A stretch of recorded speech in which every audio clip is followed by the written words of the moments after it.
Smash the hum. The morning I returned, I didn't call ahead, I didn't warn them. I pulled my truck onto the gravel drive of my parents' old farmhouse just after dawn, and I sat there with the engine off, listening to the low electric hum coming from the back. 300,000 honeybees sleeping in 3 temperature-controlled hives mounted on a custom rig I'd designed myself.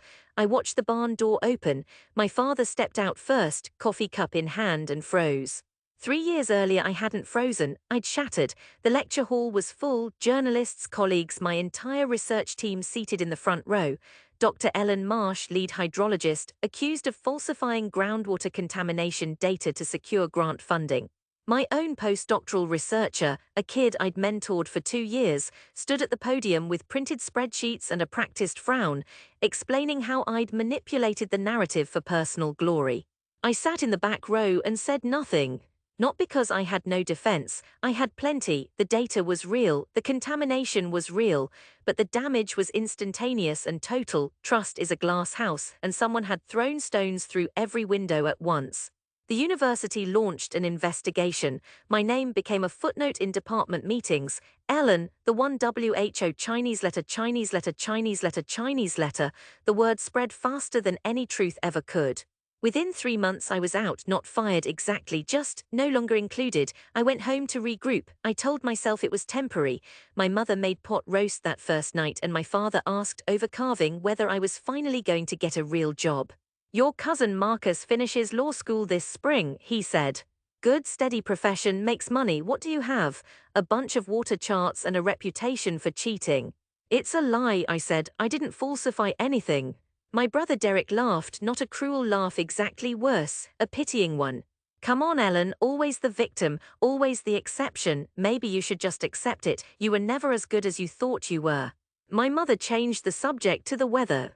That night I walked the back property, the 6 acres of scrubland my parents had never done anything with.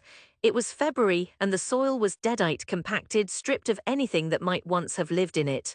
I crouched down and pressed my palm flat against the ground and felt nothing. No warmth, no movement, just a dry crust over powder. I thought about aquifers, about the slow, invisible circulation of water through rock and root systems that most people never think about, the silent currents beneath everything. I thought about how bees pollinate the plants that hold soil together, that prevent runoff, that make groundwater recharge possible. I thought about what happens when you remove the pollinators from an ecosystem. Nothing, everything stops. You end up with land that looks like this, dead, hard, useless. I went inside and started researching urban beekeeping at 2 in the morning. When I told my family a week later, Derek nearly choked on his beer. You're going to do what? Urban beekeeping, managed apiaries in cities to support pollination in urban and suburban ecosystems.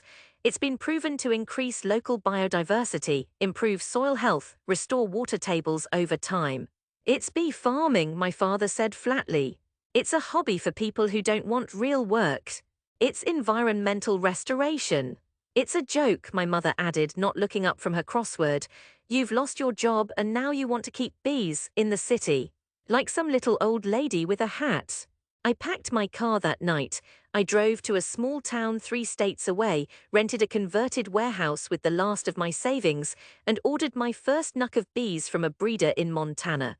The first year I lost 2 colonies to varroa mites. The second year a late frost wiped out my early bloom. I worked 16-hour days, rebuilt my wooden hives from scratch when the lumber budget ran out, read every study on soil mycorrhizae and pollinator corridors that I could find. I slept on a mattress in the warehouse with the bees 2 rooms away, and honestly they were the best company I had. They didn't judge me, they just worked. What I learned out there, alone in that warehouse with 50,000 insects as my only team, was something nobody had ever taught me in a university. That the systems that matter most are the ones no one sees, the water that moves unseen through porous earth, the fungal networks that connect tree roots across acres of forest. The bees that fly 3 miles from their hive and come back with pollen that will feed a plant, that will hold a soil, that will drink the rain, that will refill the aquifer, that will water the crops, that will feed the town. I wasn't just keeping bees. I was repairing a circulation, I was healing a current. By year 2 I had a methodology. By year 3, I had a contract with the state's Department of Environmental Conservation to remediate 3 brownfield sites using managed apiculture and pollinator-supported soil regeneration. By year 4, I had been featured in 3 scientific journals, not as the disgraced hydrologist, but as the ecological engineer who'd figured out how to bring dead soil back to life using the oldest technology on Earth. The university quietly reopened their investigation. They found the original raw data in an archived backup server. My name was cleared in a 9-paragraph retraction that nobody read. I didn't need it anymore. So there I was, sitting in my truck in my parents' driveway with 300,000 bees humming in the back, watching my father slowly set his coffee cup on the porch rail. I got out.